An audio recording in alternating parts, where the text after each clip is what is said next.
পাড়ার লোককে আমাকে তো বলতে হবে নাকি? আরে কি বলবি? আজকে সীতারাম চন্দ্রের বাজবে রে সানাই, আজকে সীতারাম চন্দ্রের বাজবে রে সানাই, আনন্দের নাই রে সীমা আমি সীতার ভাই।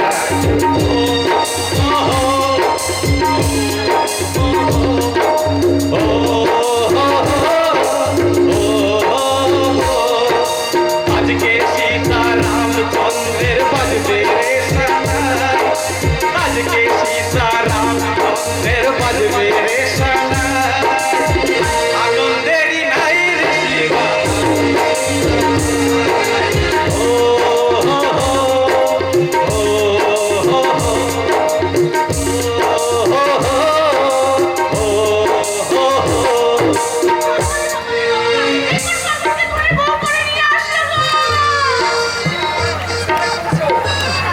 সেটা ভালো করা উচিত, ও সেটাই করেছে।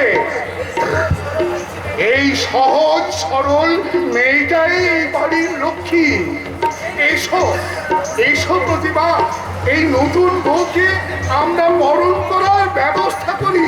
এসো এসো প্রতিভা, আমার ভাঙা ঘরে আজ চাঁদের আলো পড়েছে।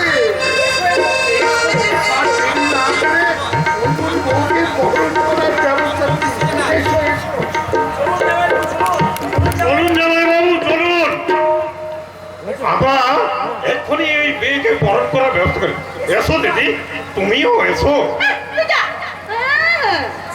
শ্বশুর মশাই গুরুজন, গুরুজনের কথা কখনো অগ্রাহ্য নেই। তাই আর দেরি না করে চলো আমরা সবাই শ্বশুরের পিছন পিছন যাই। কি বলো প্রতিবাদী? কি বললে? এই কাকে তুমি দিদি বললে? জানো উনি কে? না, উনি আমার মা। এইটা তোমার মা? তার মানে আমার শাশুড়ি এই কেলো করেছে।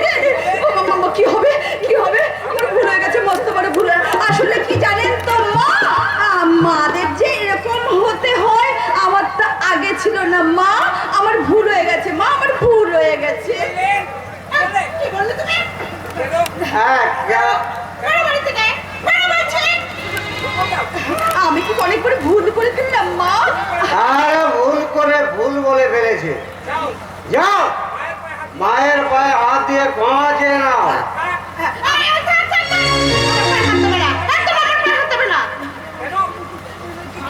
কেন কেন মা? মায়ের পায়ে ব্যথা। তুই আমার সাথে ঠাট্টা করছিস? ওই এই না তো। আরে মদ না খেয়ে আমি কোনোদিন তোমাকে অপমান করিনি। আজ মদ খেয়ে যদি অপমান করছি তাহলে দোষটা আমার নয়, দোষটা হচ্ছে মদের। আমাকে তুমি কুত্তার বাচ্চা বললে? তার মানে আমার বাবা একটা কুত্তা? তার মানে তুমি একটা মানুষকে বিয়ে না করে একটা কুত্তাকে বিয়ে করেছো? তুই সেই মা হতে পারো না যে মায়ের বুকে থাকবে অপরন্ত ভালোবাসা, চোখে থাকবে মমতাময়ী দৃষ্টি, কণ্ঠে থাকবে বৃষ্টি খোকার ডাক। ভুলে গেছি মা, ভুলে গেছি জন্মধাত্রীর কথা, আমি ভুলে গেছি জন্মধাত্রী মায়ের কথা আমি ভুলে গেছি। জন্ম দিয়ে তিনি আমায় ছেড়ে চলে গেছে। জ্ঞান হয়ে সেই থেকে তোমাকে আমি মা বলে ডাকি, মা বলে জানি। তুমি আমাকে জন্ম না দিলেও মানুষ তো তুমি আমাকে করেছো। সেই মাকে ভুলে জন্মদাত্রী আসনে তোমায় আমি বসিয়ে বলি, ও মা তোমার স্নেহ মা গঙ্গা হয়ে ওই অমৃত ধারাতে গায়ে যে বয়ে। মা গো তোমার স্নেহ মা গঙ্গা হয়ে ওই অমৃত ধারাতে গায়ে যে বয়ে। দেখি তোমার হাসি সোনালি ভোরে কত হাতে আকাশ দিলে তুমি মা আমাকে পৃথিবীর এই আলো দেখিয়েছিলে তুমি মা আমাকে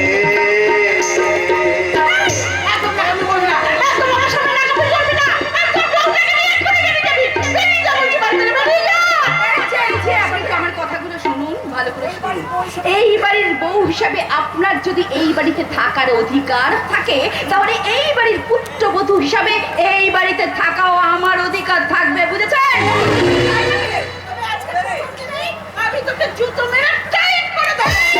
এই যে আমার শাশুড়ি ঠাকুরন, আপনার হাত তোলা হাতটাকে আমি তুমি মুহূর্তে ভেঙে ভেঙে এই মুহূর্তে আমি প্রমাণ করে দিতে পারি আপনি যদি নাগিনী শাশুড়ি হন আমি কিন্তু তাহলে আপনার বাঘিনী বউমা।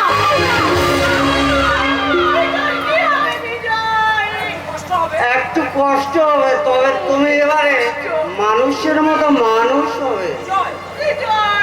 মাগো তোমার স্নেহ মা গঙ্গা হয়ে ওই অমৃত ধারাতে যায় যে বয়ে। মাগো তোমার স্নেহ মা গঙ্গা হয়ে ওই অমৃত ধারাতে যায় যে বয়ে। দেখি তোমার আজি ওই সোনালি ভোরে কত সুখে হাতে আকাশ দিলে তুমি মা আমাকে পৃথিবীর এই আলো দেখিয়েছিলে তুমি মা আমাকে। দেখো দেখো দেখো দেখো দাদাই নাকি দেখো মা যেন কেমন অজ্ঞান হয়ে মাটিতে পড়ে গেছে। কি হলো ভাই? মা তো অজ্ঞান হয়ে গেছে, মা তো অজ্ঞান হয়ে গেছে। কি হবে এখন? কোনো চিন্তা করো না গো, কোনো চিন্তা করো না। আমি যখন তোমাদের বাড়ির বউ হয়ে এখন এসেছি তখন যেমন করেই হোক মাকে আমি হাসপাতালে নিয়ে যাব। হাসপাতালে নিয়ে গিয়ে মাকে সুস্থ করে তোমাদের সোনার সঙ্গটাকে আমি সব আলোচনা করবো।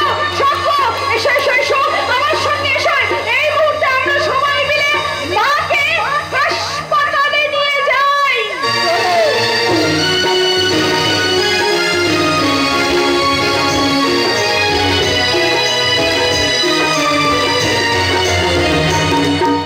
আলো পেয়েছি, সুন্দরের হাত ধরে আমি আলোর সন্ধান পেয়েছি। সুন্দর আমার জীবনের ভগবান। না না, ও কত লোকের সঙ্গে আমাকে আলাপ করিয়ে দিয়েছে, কিন্তু কি দিয়ে যে আমি ওর ঋণ শোধ করবো? ভুল করছো, তুমি ভুল করছো। তুমি আমার দাদাকে সুন্দর লালকে তুমি আমার চেয়ে বেশি চিনো না, তাই বলছি ওর পরম শত্রু হচ্ছে ওই রতন মামা। তাই ওই রতন মামাকে কোনোদিন ছাড়বে না। ভগবান, সুন্দরী নামে একটাও তোমার কাছ থেকে বাজে কথা শুনতে চাই না। একদম তুমি আমাকে জ্ঞান দেবে না। আমি নিজে যা ভালো বুঝেছি আমি তাই করব। তুমি কি ভাবছো যে তোমার মতো মা কাকিমা জেঠিমার আদেশ আমি পালন করে চলবো? মা কাকিমা জেঠিমার দিন তো ওই আদর্শ হওয়াটাই তো আমাদের উচিত। এখনো এখনো সেই যে অচিন গায়ে ওই পাখির ডাকে আমরা ঘুম থেকে উঠি, ওই অচিন গায়ে এখনো যে মন্দিরে হয় আরতি, মসজিদে হয় আজান। তাই তাই ওই পাড়ার মা কাকিমারা সবাই একসঙ্গে বিকেলে বসে সবাই যে আলতা পড়ে। এই ইন্টারনেটের যুগে ওই সমস্ত চিন্তা ভাবনা নিয়ে থাকলে তুমি ঠকবে। এই চিন্তা ভাবনা নিয়ে চলেছে বলেই তো মা কাকিমাদের আমলে এত ডিভোর্স হতো না। এই ইন্টারনেটের যুগে বলতে পারো কটা মেয়ে স্বামীর ঘর করছে, বলতে পারো তুমি? তারপরে তুমি কি বলতে চাইছো? ইন্টারনেট আমাদের ক্ষতি করছে? না, আমি তো তা বলিনি। তবে কি একটা কথা কি জানো, ঠাকুর রামকৃষ্ণদেব বলেছে দুধ আর জলে মিশিয়ে দিলে ওই রাজহাঁসটা কিন্তু জলটাই খায় আর দুধটা পড়ে থাকে। তুমি ভুল করছো, ভুল পথে যাচ্ছ। তাই আমি তোমাকে একটা মেয়ে হয়ে তোমার কিছুতেই ক্ষতি আমি চাই না। তবে জোর হাত করে বলছি তুমি এখান থেকে পালিয়ে যাও পায়েল দি, পালিয়ে যাও। আমার দাদাকে তুমি চেনো না, আমার দাদা তোমাকে বোম্বে নিয়ে গিয়ে তোমাকে বিক্রি করে দেবে। পালিয়ে যাও পায়েল দি, তুমি পালিয়ে যাও। আরে বাবা! এতদিন ধরে আমি দুধ গোলা দিয়ে কাল সাপ পুষেছি। দাদা চমকে উঠলি কেন? সর্ষের মধ্যে যে ভূত আছে তা আমি এতদিন বুঝতে পারিনি। তবে সেই ভূত আমি আজ ছাড়িয়ে দেব। এখনো সময় আছে। আমিও কিন্তু সবাইকে বলে দেবো। আর ওই রতন মামার হয়ে আমিও তোমার বিরুদ্ধে লড়বো দাদা, আমিও তোমার বিরুদ্ধে লড়বো। তাই নাকি? পায়েলকে তুমি কুচুক্তি দিয়ে ওই বিয়ের রাতে তুমি এই ফ্ল্যাটে এনে রেখেছো। যার জন্য করি তুমি সেই বলে চোর। সুন্দর আমার মনে হয় মিথ্যা কথা বলে কোনো লাভ হবে না। আরে বেশি বাড়াবাড়ি করলে আমিও তোকে কোন বলে ভেবে নেব না। কোনোদিনও আমি তোকে ক্ষমা করবো না রে বুদ্ধি। দাদা আমি ছোটবেলায় আমি আমার বাবা মাকে হারিয়ে আমি তোমার হাত ধরে বড় হয়েছি। আমরা যে একসঙ্গে স্কুলে গেছি, আমরা যে একসঙ্গে খেলাধুলা করেছি, তুমি আমার সব কিছু আবদার পূর্ণ করেছো। তাই তো দাদা সেই ছোট্টবেলাকার কথা আজও আমি ভুলিনি। তবে হ্যাঁ, তোমার এই চোরের কথাটা আজও আমি কোনোদিন ভুলতে পারবো না। শুধু একটা ভুল, আমি তোমায় চিনতে ভুল করেছি দাদা, আমি তোমায় চিনতে ভুল করেছি। তবে হ্যাঁ, যাবার আগে তোমায় আমি একটা কথা বলে যাই দাদা, তোমায় বধিবে যে পারিতেছে গোকুলে সে, তোমায় বধিবে যে পারিতেছে গোকুলে সে, তোমায় বধিবে যে পারিতে গোকুলে সে।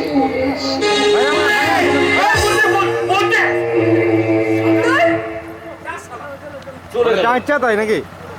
শোনা, আজ ওনাদের উল্টি আমার বিরুদ্ধে কেন? তখন কি আমাকে জব্দ করার জন্য ওই উল্টি সারা রতন চৌধুরীর সাথে হাত মিলিয়েছে? রতন চৌধুরী কি নতুন খেলা শুরু করেছে? এই রতন চৌধুরী, তোর আমি সমস্ত খেলারে উঠি ওলট পালট করে দেবো। প্রয়োজনে আমি খুব তাড়াতাড়ি তোকে লাশ বানিয়ে দেব। তুমি কি বলছো সুন্দর? কি বলছো? প্লিজ পায়েল, তুমি আমাকে আরে বিশ্বাস করো না পায়েল, তুমি আমাকে আরে বিশ্বাস করো না। নিজের বোনেই যখন আমাকে বিশ্বাস না করে আমার বিরুদ্ধে অপরাধ চলে গেল, তুমিও পালিয়ে যাও পায়েল, তুমিও পালিয়ে যাও পায়েল। কোথায় আমি যাবো সুন্দর? এই পৃথিবীতে তুমি ছাড়া আমার ছাড়া কেউ নেই।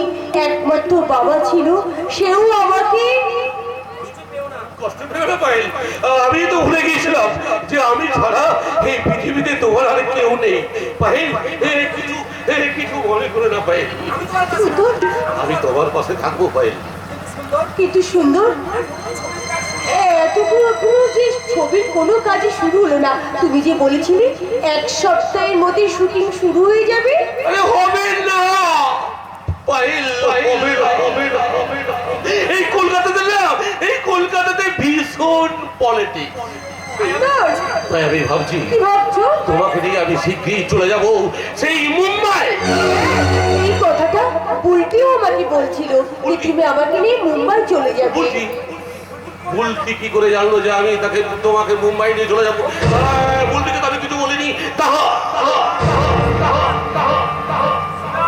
এই শিবা, এই শিবা, এই শিবা রে, এই শিবা, এই শোন, আচ্ছা, এই গুন্ডাটা এইখানে কি করছে সুন্দর? আরে পায়েল, ও গুন্ডা নয়, ওকে আমি গুন্ডা থেকে না মানুষ করে ফেলেছি। এই শিবা বল না। সেদিনের পর থেকে আমি সব নোংরা কাজ ছেড়ে দিয়েছি। এখন সাহায্য বলেন, আমি তাই করি। তাই তো স্যারকে বাঁচানোর জন্য একটা গোপন খবর নিয়ে এসেছি। গোপন খবর? তাড়াতাড়ি বল কি খবর?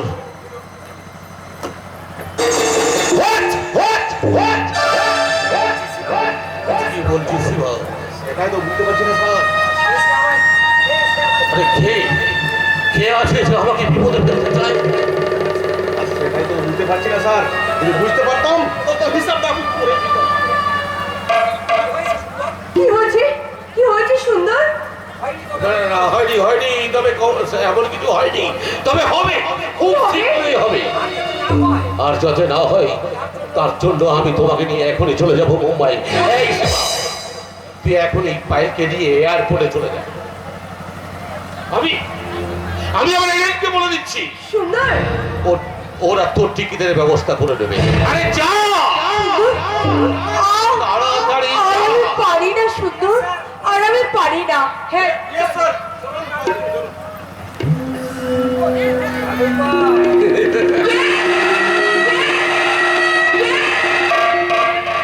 মুম্বাই,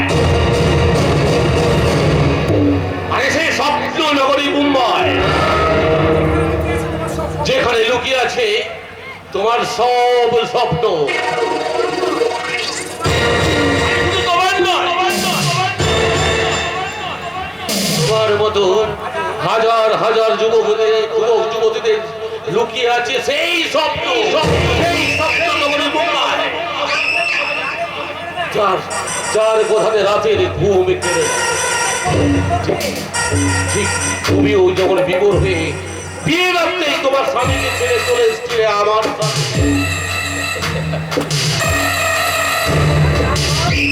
আর তারে বল না, তার আর কোনো পর নেই।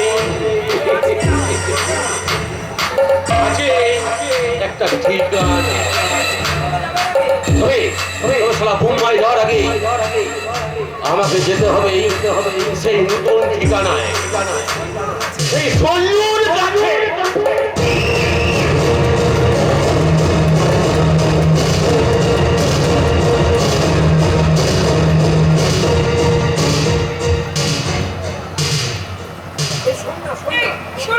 শোনো না, কি হলো তোমার? তুমি হঠাৎ করে রেগে উঠে চলে এলে কেন?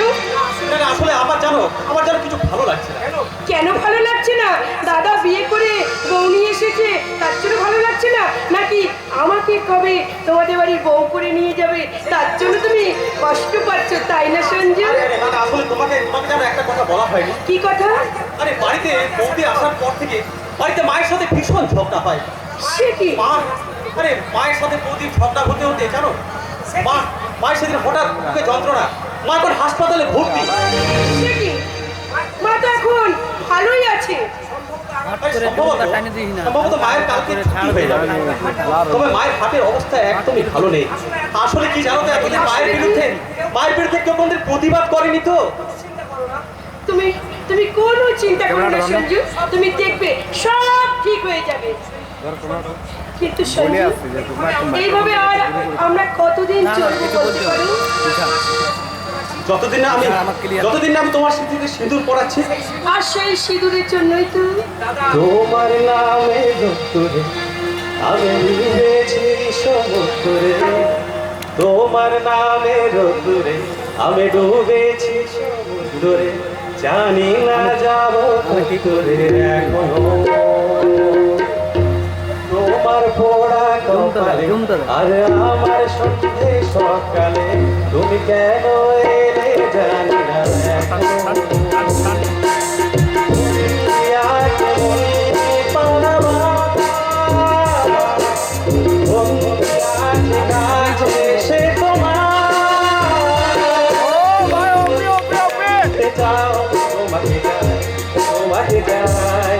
যদি মিথ্যে মানতে চাও তোমাকে চাই, যদি সত্যি জানতে চাও তোমাকে চাই, যদি মিথ্যে মানতে চাও চাই।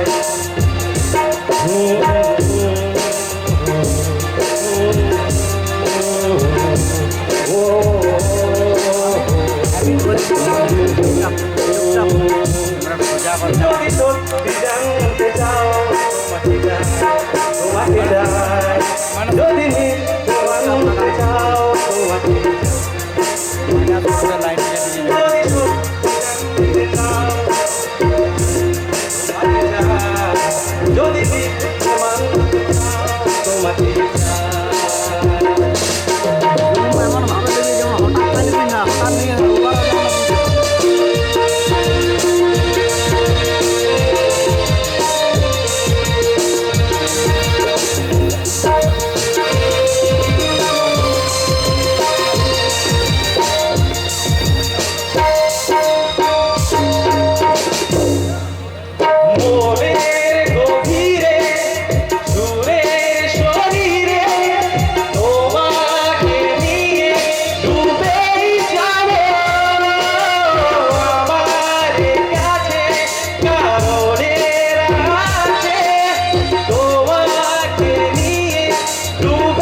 যদি বিয়ে চাও তোমাকে যদি জানো তোমাকে চাই যদি মানতে চাও তোমাকে জানো সেই সিঁদুর পরানোর জন্য না আমার দাদা করে লেগেছে। কিন্তু জানো তো সেই যে তোমার দাদা ওইভাবে মায়ের হাতে ওই টাকাগুলো দেওয়া একদম একদম ঠিক হয়নি। সঞ্জু সেটা একদম অন্যায় হয়েছে। অন্যায় অন্যায় আমি করিনি ভাইয়া, আমি তো আমার কর্তব্যটা করেছি। দাদা দাদা আরে মেয়ে পক্ষের জ্বালা তুমি আর কি বুঝবে ভাইয়া? তোমার আর বুলটির প্রেমের কাহিনী না এই গ্রামে সবাই জানে। এই অবস্থায় যদি তোমার মা তোমাদের বিয়েতে রাজি না হয় তাহলে আমার বোনের সম্মানটা কোথায় থাকবে? তাই আমি তো সম্মানের ভয়ে তোমার মাকে পথ দিয়েছি। কিন্তু বিয়েটা যে হবে না এটা আপনি ভাবলেন কি করে? আরে হবে না হবে না হবে না হবে না, তোমার মামা ওই রতন বাবু বিয়েটা হতে দেবে না। এই সুমনি কালদেবীকে জানো? তোমার মামা হচ্ছে তাই। আপনি কি বলতে চাইছেন বলুন দেখি? আরে উনি তো তোমার নিজের মামাই নয়, উনি হচ্ছেন বিজয়ের মামা। তাই তিনি কি তোমার ভালো চাইবে? দাদা দাদা তুমি এমন করে সঞ্জুর মনে বিষ ঢেলে দিও না প্লিজ। বাস্তব জ্ঞান তোর কতটুকু আছে? হ্যাঁ সঞ্জু জানে